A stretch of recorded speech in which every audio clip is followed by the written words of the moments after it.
Hello, Guardians and Scribes, and today we have a Precious Scars build that will take you all the way to level 50 Onslaught, almost guaranteed.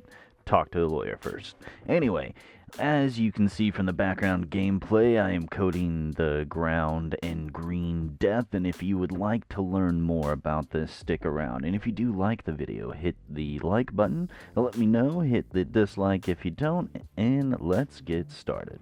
Yeah, like I said, we got a Precious Scars build that we are working on here. I think it's one of those things, a little backstory of how this came about. First, Astacross made a video about this Threadling build made me a Warlock main for a day, which led to another YouTuber, smaller one, Lucky Mick, to build a Titan build for Astacross to go back to being a Titan versus playing as a Warlock there.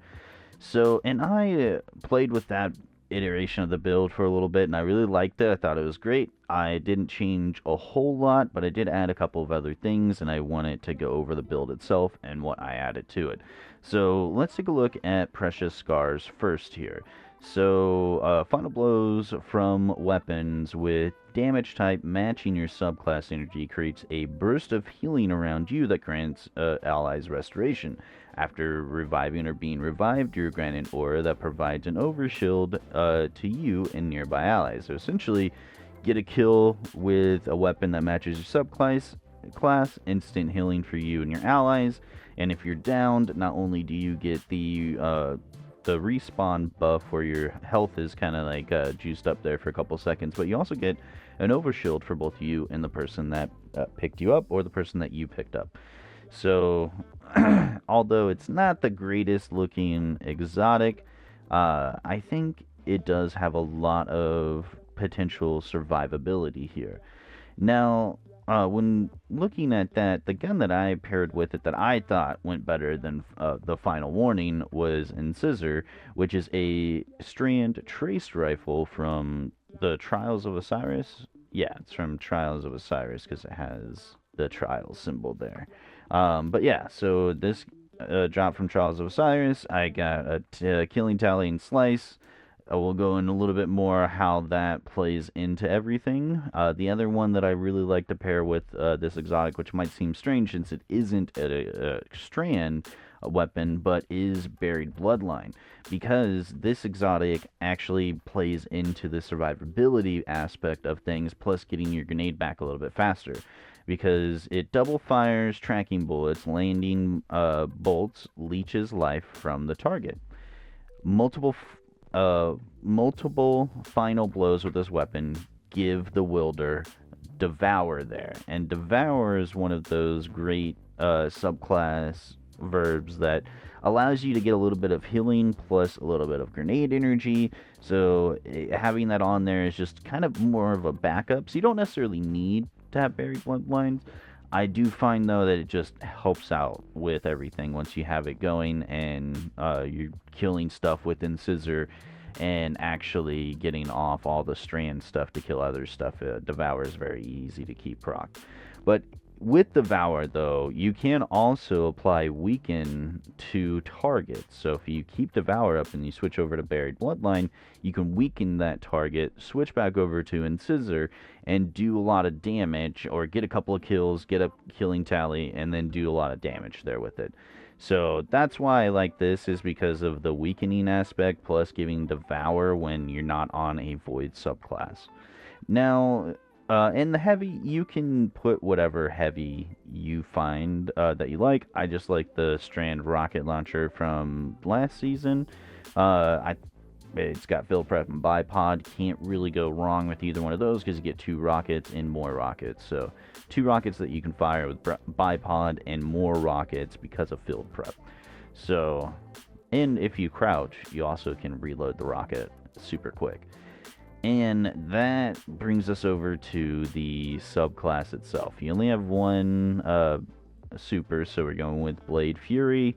You can pick whatever barricade you like. I like Rally Barricade to get that extra reload speed on weapons, such as the rockets and whatnot. Any jump you want. There's only one melee, so Frenzied Blade. But you can pick whatever. Uh, I think whatever grenade really works best for you. I find that I like the Threadling grenade. It just sends more strand stuff to allow more of those strand verbs to go off there for us. And then now this is where it gets a little bit interesting is with the aspects because we have Dinger's Lash and Banner of War. And honestly, Banner of War, you can, I feel like, swap this out for something like Into the Fray, I think might do well. Give you, you know, that actual, like, woven mail and stuff like that here for you and your allies. And it keeps up the actual uptime of your Frenzied Blade as well, or you can even do something like, you know, the Fletchland Storm, which, you know, that's not a bad choice either. But, you know, any one of these other ones are going to work, but we do want Danger's Lash. That's the one that we definitely want to keep. I personally do like Banner of War, just because you can pop off with that melee, get a bunch of kills, and if something comes in close, you pop off that melee again, and it's got extra damage because of, you know, defeating targets with melee or finishers raises a Banner of War that pulses with energy, particularly healing nearby allies and increasing melee and sword damage. So you can even, you know, swap out that rocket launcher for like a strand sword and put it on there here. You really want to, I would say though, also with this, you do want to have a couple of strand weapons on, just because it does play into the exotic a lot more, because the exotic is not like a huge setup or anything like that where you got to do 18 different steps in order to do this one thing. It's just get a kill with a gun that matches your subtype. Now, moving on to fragments here. The first one is thread generation, pretty self-explanatory, gives you more grenade energy on damaging stuff. We want to keep that up as much as possible.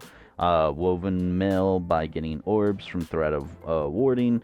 So you just make an orb, get a bunch of woven mail, damage resistance, that kind of stuff. Thread of rebirth, you know, it's a strand weapons.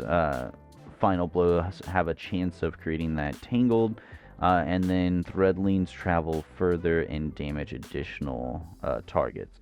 But it's not set in stone. You know, this is something that you can change up a lot of these things. But I feel like these fragments with these aspects really do make the build shine the best for my gameplay.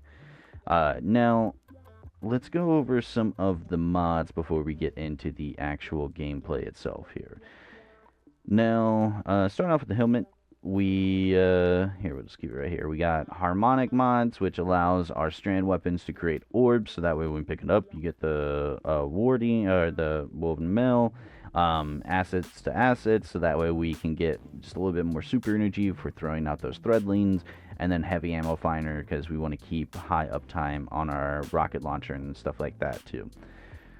We have impact induction, you know, where we can do a melee hit. It's going to cause us to have more uptime on the grenade, because this build is all about getting your abilities out there, getting strand to do most of the damage for us, and the weapons supplementing survivability for us here.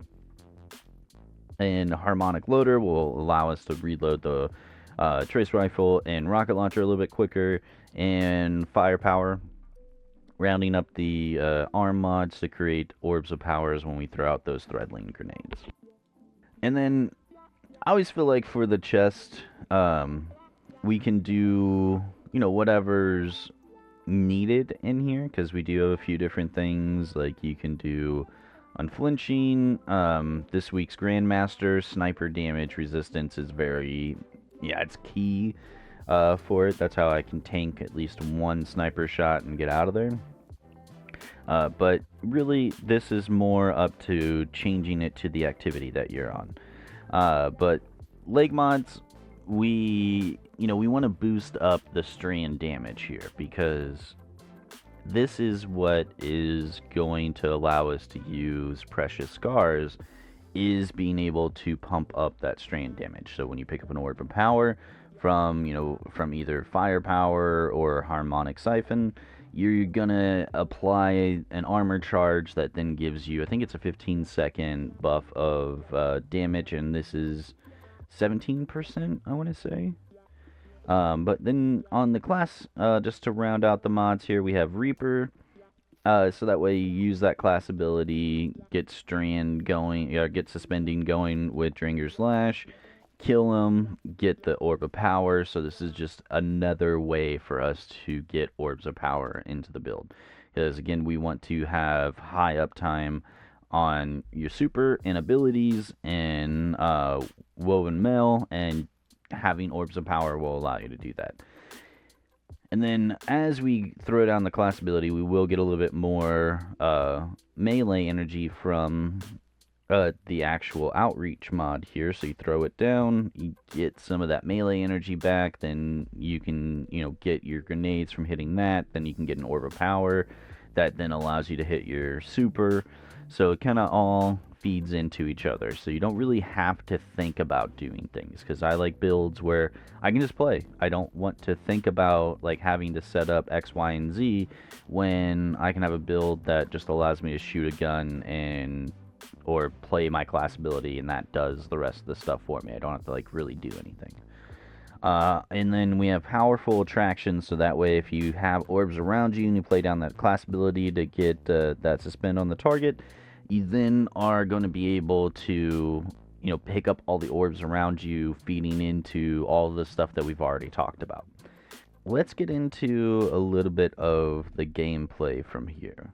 Perfect. It looks like this guy is running the build that Aztecross was talking about. Let's just double check. Oh, the only thing is that he should swap that out for Threat of Rebirth. He'll get a lot more. But, again, builds are meant to be customized to the playstyle of the individual, not so much all a one-size-fit-all kind of thing. So, as you can see, we can get Unraveling Rounds, Restoration, Devour, and we can also proc other things like Sever through Slice on our gun. We drop down our class ability, we get Slice from in Scissor. Then it also suspends, so we're suspending, making them do less damage, and then we can kill them easier with our melee to proc Banner of War. So as you can see, you don't have to like keep pressing all these different things and do all this different stuff. It's fire weapon, play class ability, fire weapon more. And that's really the gameplay loop. Use your abilities and fire your weapon.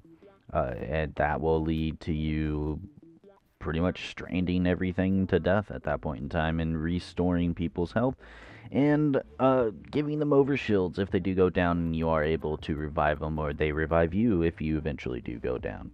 But that is the build for today, and if you guys did like it, please hit the like button. If you didn't, hit the dislike button, and let me know what you think about the build down in the comments below. It really does help the channel out. This has been Tasty, we have been Destiny Flannel, and you have an awesome day, Guardian.